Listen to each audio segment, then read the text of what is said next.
Mes parents m'ont toujours préféré ma sœur, qu'ils adoraient, alors que moi, j'avais l'impression d'être constamment de trop. Pour me venger, j'ai commencé à sortir avec la meilleure amie de ma sœur. Évidemment, mes parents ont jugé que je n'étais pas assez bien pour elle et m'ont ordonné de la quitter, mais j'ai tenu bon. Ma sœur a tenté de s'en mêler, mais ça s'est retourné contre elle de façon mémorable. Née avec un handicap, j'ai toujours eu droit au même refrain de la part de David et Caroline, mes parents, qui ne rataient jamais une occasion de me le rappeler. Quand j'avais 4 ans, après toute une série de tests, ils ont découvert que j'avais un faible taux de testostérone et ont décidé, allez savoir pourquoi, de passer par ma grande sœur pour arranger ça. Je me souviens d'un Noël. J'avais 12 ans, Jess en avait 15. On avait tous les deux demandé des vélos. Sans surprise, elle a eu un superbe vélo violet, flambant neuf, avec toutes les options. Moi, je me suis retrouvé avec un t-shirt rose où on pouvait lire « Le petit frère de Jess ». Leur méthode était toujours la même. Ils pensaient qu'en démolissant ma confiance en moi, je finirais par me reconstruire et devenir ce fils fort et viril dont ils rêvaient. Mais, comme vous vous en doutez, leur plan a été un fiasco total. Plus ils s'acharnaient, plus je me repliais sur moi-même, sombrant peu à peu dans la déprime et l'angoisse. Sauf qu'à un moment, ils n'en avaient même plus rien à faire. Leur pseudo-remède s'est transformé en un favoritisme éhonté et une indifférence quasi totale à mon égard. Un jour, au collège, Jess a eu un B sur son bulletin et mes parents ont fait installer une banderole sur la maison. Notre fille a eu un B, photo à l'appui. Quand je suis rentré avec des félicitations pour mes A, vous devinez ce que j'ai eu? Je vous aide. C'est en 2 mots. Ça commence par « rien » et ça finit par « du tout ». Si vous pensiez à « rien du tout », vous aviez vu juste. Et c'était même moins que ça. Comme si ça ne suffisait pas, ils ont retourné ma chambre parce que je n'avais pas eu que des A+. Après ça, je n'attendais plus grand-chose. Même quand j'ai été accepté dans une bonne fac avec une bourse partielle, ça n'allait jamais. Pour eux, je restais une déception parce que je n'avais pas décroché une bourse complète. Jess, elle, a failli tout rater, mais a prétexté vouloir prendre une année sabbatique, qui aura finalement duré 5 ans. Pour fêter ça, ils lui ont organisé une soirée et offert un ordinateur flambant neuf pour soutenir sa vocation créative. Heureusement, il y a eu quelques moments un peu plus lumineux. J'ai réussi à partir tôt de la maison, enchaînant les petits boulots tout en étudiant pour m'assumer. Mais l'année où je n'ai pas pu rentrer à Thanksgiving faute de moyens, mon père a simplement lâché. Eh bien, on dirait que tu as d'autres priorités. Même en prenant mes distances, chaque réunion de famille était une épreuve. Avec ces petites phrases assassines, « Tu es toujours dans ce premier boulot ?» Jess, elle, pense à lancer sa boutique. Elle a le sens des affaires. Le jour de ma remise de diplôme, ils sont arrivés en retard et, à peine assis, mon père a lancé « 4 ans pour ce diplôme ? Ça fait beaucoup vu ce que tu vas en faire. » Le plus éprouvant, c'était de les entendre encenser Jess, qui avait évidemment choisi la robe la plus voyante pour monopoliser l'attention le jour de la cérémonie. Malgré tout, j'ai essayé de garder le contact avec Jess. Elle restait ma sœur après tout, mais c'était toujours à sens unique. J'essayais de prendre de ses nouvelles. Elle m'ignorait ou transformait chaque échange en compétition. J'avais une promotion, elle dégotait subitement une offre incroyable. Je rencontrais quelqu'un, elle annonçait un nouveau grand amour. Une fois, après des mois sans nouvelles, je l'appelle. « Salut Jess, devine quoi? Je viens d'être promue analyste senior. » Silence, puis elle lâche. « Ok, super, mais moi, une start-up géniale vient de me contacter. Le salaire doit être bien supérieur à tout ce que tu gagneras jamais. Évidemment, ce job n'a jamais existé. Et quand j'ai enfin décroché le poste de mes rêves, j'ai voulu l'annoncer lors d'un dîner de famille. À peine avais-je commencé, « Les gars, je viens d'obtenir le job dont je rêvais et que ma mère m'a coupé. » « Oui, mais tu as entendu pour Jess? Elle a rencontré un entrepreneur qui réussit très bien, super bien connecté. Cet homme, c'était Dwight. Il n'avait rien d'un grand entrepreneur. Il vendait des fournitures de bureau dans une entreprise moyenne. Mais à les entendre, c'était le nouveau Elon Musk. Leur mariage, une débauche d'argent et de faste, tout était permis pour leur fille chérie. Moi, pendant ce temps, je continuais à rembourser mes prêts étudiants. C'est là que j'ai rencontré l'une des amies de Jess. Et ce qui s'est passé ensuite a complètement bouleversé la dynamique familiale. Inutile de préciser que Jess n'a pas du tout apprécié. Je ne peux pas tout raconter ici, mais pour connaître la suite, il suffit de cliquer sur le lien en bas de la vidéo. Entre nous, le courant est passé tout de suite. Joséphine avait tout ce que je cherchais. Brillante, drôle, pleine de bienveillance et vraiment superbe. On s'est croisés lors d'une des innombrables pendaisons de crémaillère de Jess. Elle et Dwight déménagèrent presque chaque année pour plus grand et plus luxueux, chaque fois avec le soutien financier de mes parents. Joséphine était restée un peu à l'écart, près de la bibliothèque, aussi perdue que moi. Elle avait de beaux cheveux châtains, des yeux verts qui pétillaient d'intelligence et un sourire à vous faire perdre la tête. « Pas trop fan des soirées ?» m'a-t-elle demandé en sirotant son verre. « Ce n'est pas tant les fêtes que le petit monde de Jess que je fuis », ai-je répondu spontanément. Plutôt que de s'offusquer, elle a éclaté de rire. « Ah, tu dois être le fameux frère dont on m'a parlé, celui qui fait dans le classique. » On est resté dans ce coin toute la soirée, à discuter de tout,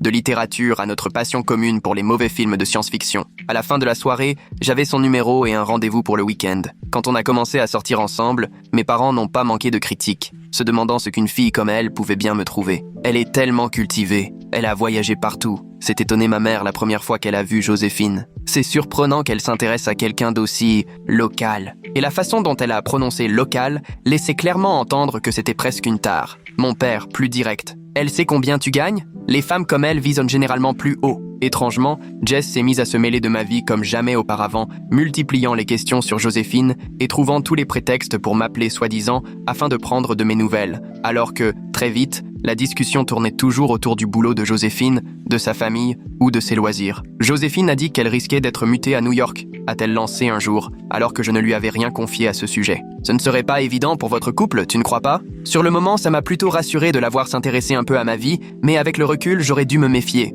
On avait emménagé ensemble avec Joséphine après 1 an de relation et c'était le bonheur. On avait tous les deux une situation stable, on voyageait, on parlait de nos projets. Notre appartement, ce n'était pas le grand luxe, juste un petit 2 pièces dans un quartier sympa, mais pour nous, c'était déjà beaucoup. On a passé des week-ends à repeindre les murs nous-mêmes, à galérer avec le montage des meubles Ikea en rigolant devant les notices incompréhensibles, et petit à petit, on s'est fabriqué un cocon, un vrai foyer où on se sentait heureux et à l'abri. Un soir, installé sur notre vieux canapé d'occasion, des plats à emporter sur les genoux devant un documentaire, Joséphine m'a avoué « Je n'aurais jamais pensé pouvoir être aussi heureuse. Mes parents voulaient toujours plus, toujours mieux. Mais tu vois, moi ça me suffit, tu me suffis. » J'ai commencé à croire que cette vie-là, simple mais belle, elle était à portée de main. Un job qui me plaît, un amour solide, peut-être des enfants plus tard. Pour notre 5e anniversaire, j'ai fait ma demande à la maison, simplement, autour d'un dîner tranquille. J'avais mis de côté pendant des mois pour lui offrir une bague. Rien de clinquant, juste une émeraude délicate, assortie à ses yeux, monture or blanc. Je l'avais cachée dans son dessert préféré,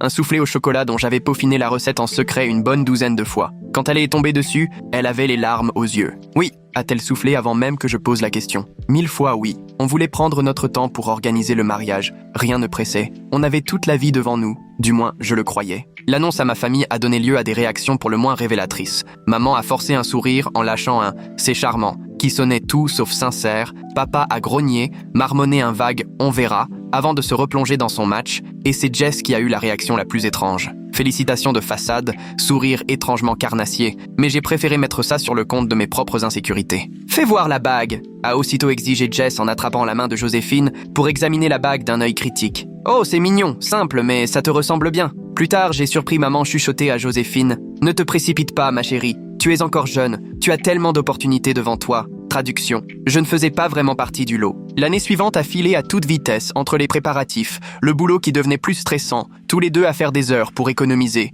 pour le mariage et pour notre futur chez nous. On ne se voyait plus autant, et je me disais que ce n'était qu'une mauvaise passe, que tous les couples traversent ça. Nos soirées tranquilles se faisaient rares, souvent écourtées par la fatigue ou le travail de l'un ou de l'autre. Le jour où j'ai proposé un week-end en amoureux, Joséphine a semblé hésiter. « Je ne sais pas si je vais pouvoir me libérer en ce moment », a-t-elle répondu sans me regarder. « Le dossier Johnson me prend tout mon temps. » Je comprenais. Nos carrières passaient avant tout cette année-là. C'était un sacrifice, mais j'étais certaine qu'on finirait par souffler. « On y arrivera », lui ai-je promis en lui serrant la main. Après le mariage, on fera enfin ce voyage dans le Maine dont on rêve depuis si longtemps. Mais avec du recul, j'aurais dû voir les signaux. Joséphine passait ses soirées le nez sur son téléphone, éclatait de rire en cachant ses messages, prétendait que c'était le boulot. Elle sortait davantage, rentrait tard, sentant le vin et l'eau de toilette, mais je lui faisais une confiance aveugle. L'idée qu'elle puisse me tromper, encore moins avec le mari de ma sœur, ne m'a même pas traversé l'esprit. Une nuit, vers 2h du matin, je me suis réveillé et j'ai remarqué qu'elle n'était pas là. Je l'ai retrouvée recroquevillée sur le canapé, à chuchoter au téléphone. Quand elle m'a vu,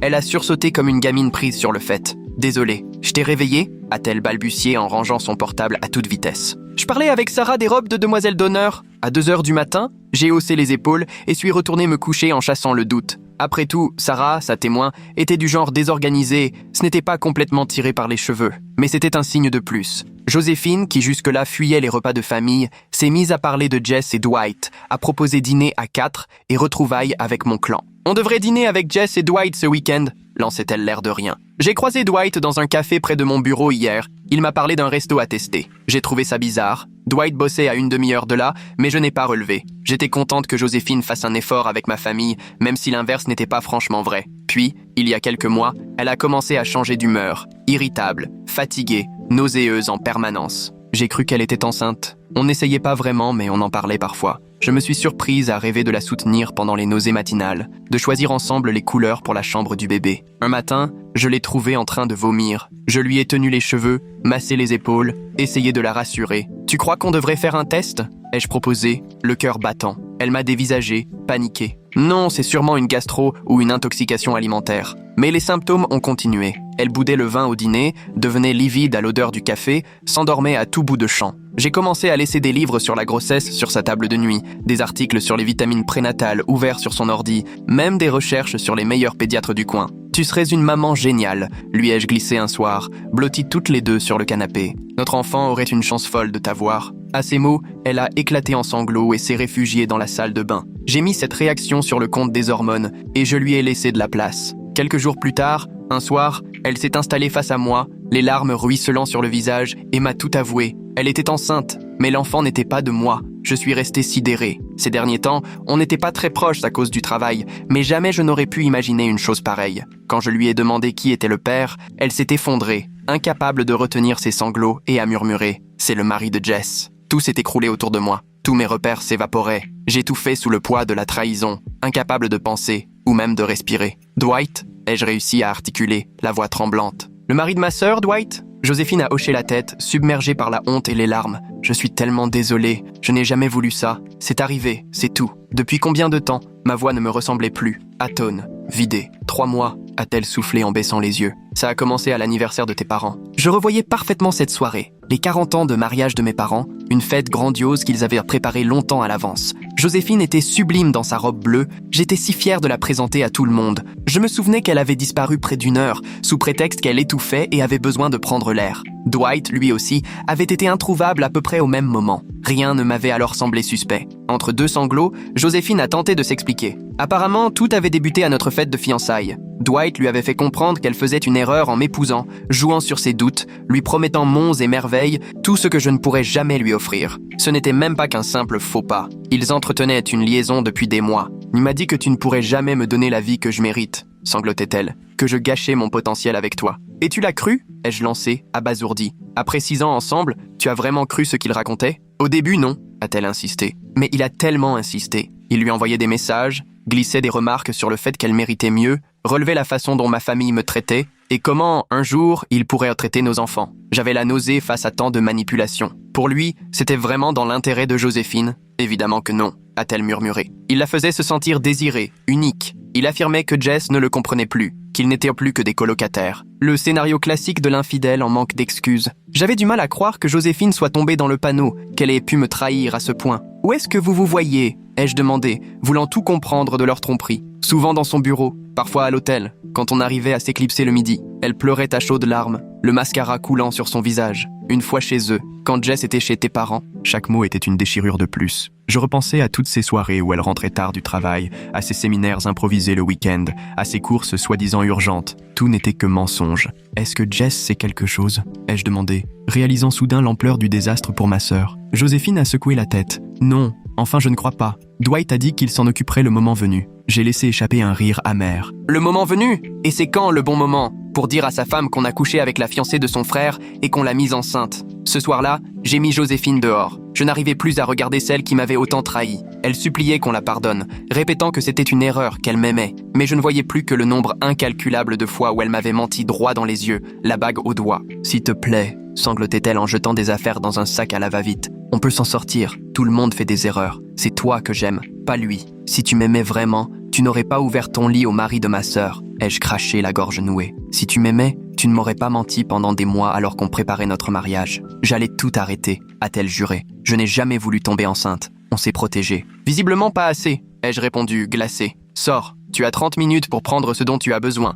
Le reste finira à la poubelle. » Elle a tenté de m'attraper le bras. « Mais je vais aller où ? Je n'en sais rien, Joséphine. Au bureau de Dwight, peut-être ? Vu que tu connais les lieux. Ou dans l'un de vos hôtels favoris. Ce n'est plus mon souci. » Une fois qu'elle est partie, j'ai appelé Dwight. Je ne me souviens plus précisément de ce que je lui ai dit. J'étais submergé par la rage et la douleur. Il a d'abord tenté de minimiser, prétendant que ce n'était qu'une erreur de passage, sans importance. Mais quand j'ai insisté, il s'est braqué. Peut-être que si tu avais été un meilleur fiancé, elle ne serait pas venue vers moi. « Tu te fiches de moi ?» ai-je hurlé au téléphone. « Tu me reproches que tu aies couché avec ma fiancée ? Tu ne manques pas d'air. » Franchement, je suis désolé que ça se soit passé comme ça, a-t-il lancé d'un ton faussement compatissant. Mais entre Joséphine et moi, il y a eu une vraie connexion. Quelque chose que vous n'avez jamais eu. Elle mérite quelqu'un qui soit à la hauteur de ses ambitions. Et ce quelqu'un, c'est toi ? Ai-je lâché sarcastique. Un commercial moyen qui vit au crochet de mes parents ? Qu'est-ce que tu vas bien pouvoir offrir à elle ou à cet enfant ? À ma connaissance, tu n'as jamais rien accompli de toi-même. Là, il est devenu glacial. Tu as toujours été jaloux de ce que Jess et moi avons.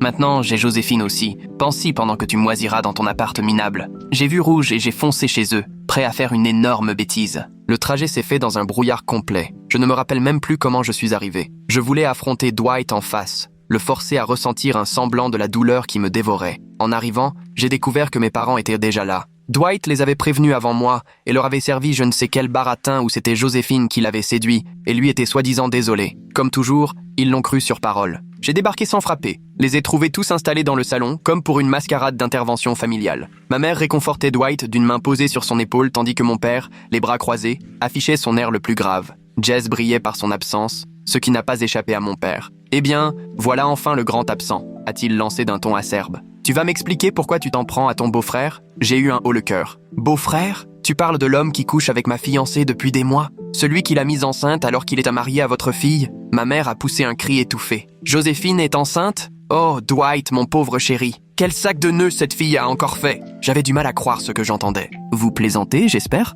Il a trompé votre fille avec ma fiancée et c'est encore Joséphine la seule responsable ?» Maman s'est lancée dans un discours sur le pardon et la famille, pendant que papa, bras croisés, me lançait un regard déçu, comme si toute l'affaire reposait sur mes épaules et que Dwight était intouchable. J'ai essayé de leur expliquer, mais ils ne voulaient rien entendre. Ils répétaient que je devais tourner la page, pardonner Dwight et soutenir Joséphine, car la famille passait avant tout. « Tu ne comprends pas la pression que subit Dwight », me sermonnait ma mère. Jess n'était pas très présente ces derniers temps. Un homme a ses besoins. Je l'ai regardé, effaré. « Tu es en train de justifier que ton gendre trompe ta propre fille ? Et Jess, elle sait ce que son mari trafique dans son dos ?» Mon père a pris un air grave. Jess se repose à l'étage. Elle est bouleversée, évidemment, mais elle est prête à passer outre. C'est ça être adulte. On ne règle pas tout à coups de cris et de menaces. Dwight a accepté une thérapie de couple, a ajouté ma mère, comme si tout était réglé. Il prend ses responsabilités, lui. Toi, tu ne fais que te victimiser. Moi, j'ai juste été trahi par tous ceux à qui je faisais confiance. Tu as toujours eu tendance à tout dramatiser, a soupiré mon père. Tu ramènes toujours tout à toi.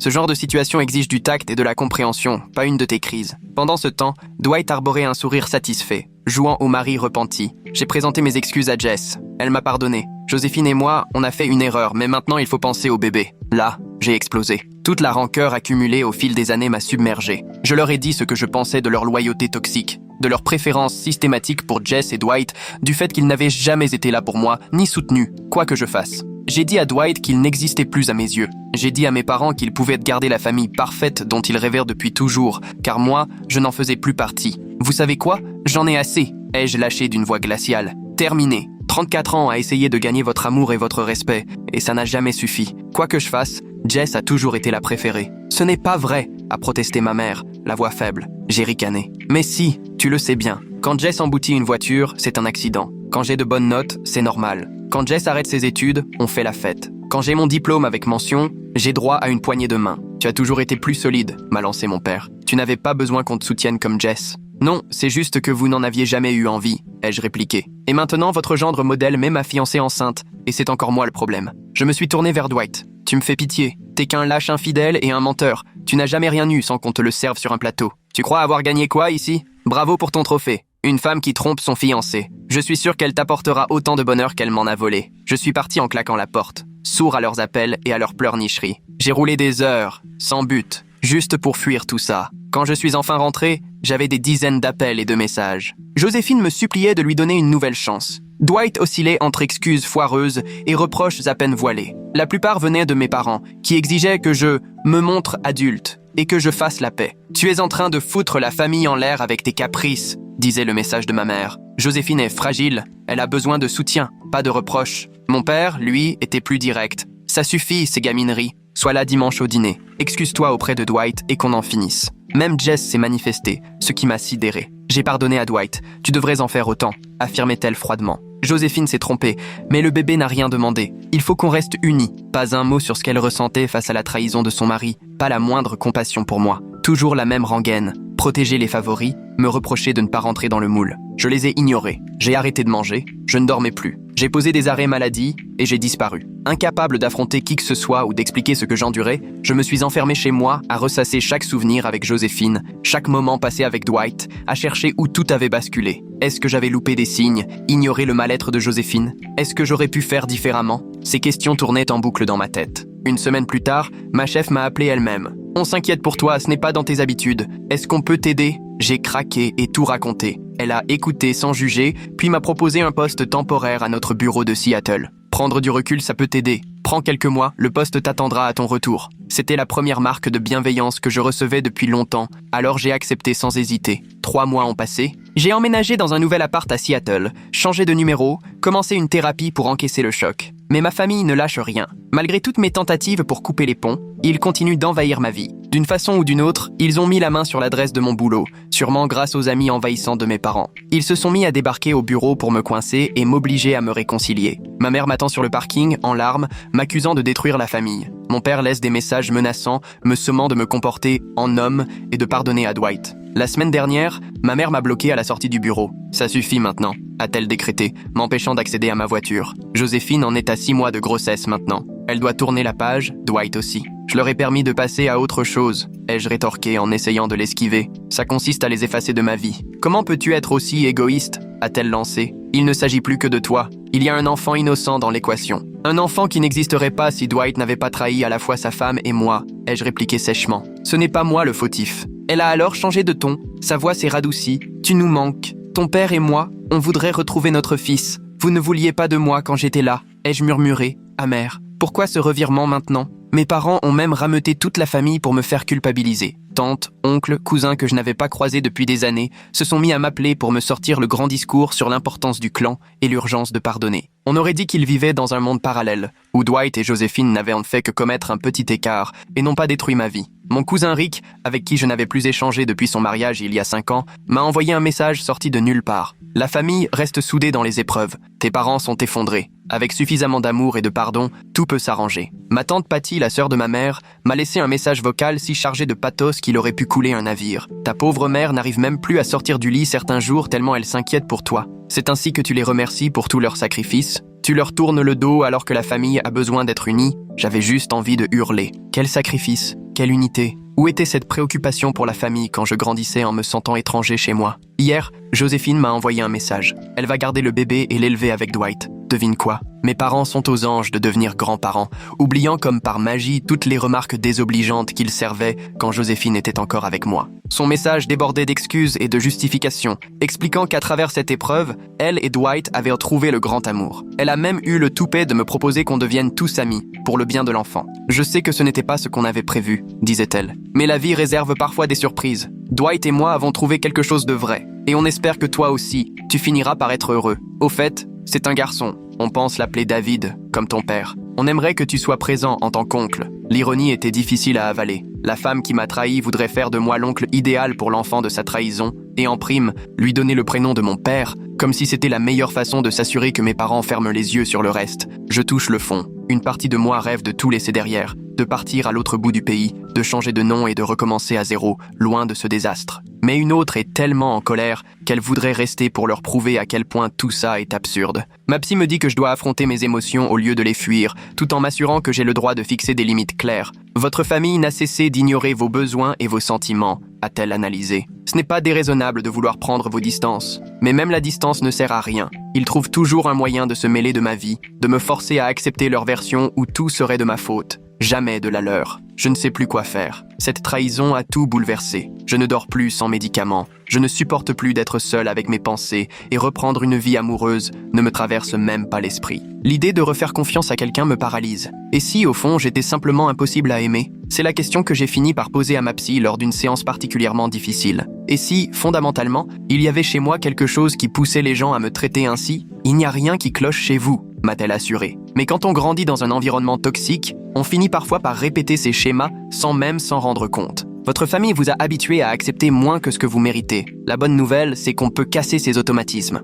J'ai aussi perdu des amis dans l'histoire, certains pensant que je devrais avaler la pilule et renouer avec ma famille, comme si c'était moi le problème parce que je refuse de faire semblant, encore et encore, d'appartenir à une famille qui m'a autant blessé. Tom, mon coloc à la fac, que je connais depuis des années, m'a surpris avec sa réaction. Les familles, c'est toujours compliqué, tu sais. Ouais, ce qu'ils t'ont fait, c'est grave. Mais à un moment, il faut avancer. La famille, ça reste la famille. Je l'ai tout de suite coupé. Chez moi, le lien du sang n'a jamais rien voulu dire. Pourquoi ça compterait pour moi? L'idée que Joséphine et Dwight vont élever ensemble un enfant qui aurait pu être le mien, c'est comme un couteau planté en plein ventre. Je sais bien, rationnellement, que cet enfant n'y est pour rien. Ce n'est pas sa faute si ses parents sont malhonnêtes et infidèles, mais je n'arrive pas à me réjouir de sa naissance. Mes parents, eux, parlent déjà de mon implication future, comme si j'allais naturellement jouer le rôle d'oncle. Rien que d'y penser, ça me rend malade. Comment pourrais-je regarder ce gamin sans y voir le symbole ultime de la trahison de ma sœur et de son mari? Alors, Reddit, est-ce que je suis la mauvaise personne parce que je refuse de pardonner à l'ex-fiancé de ma sœur